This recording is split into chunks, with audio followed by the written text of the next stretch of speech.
Yo, kamusta everyone? This is First One, yeah. And it's another one.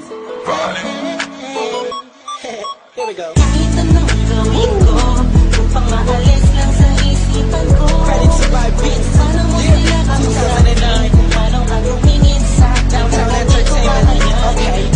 Bigilan Beat mo, that pro. pintig ng puso ko.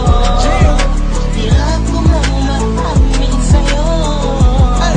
Ang wide up That was fine. Ako'y nasa isang ovation, isang celebration. If I'm not mistaken, yun natin tapos ng graduation ng pinsan ng tropa ko sa kolehiyo. Dito nagsimula ang kwento ko. So I get a couple of drinks para may inumin and just puffing that smoke, if you know what I mean. Biglang may ako pansin, animoy di ka paniwalang may kumislap sa gilid na parang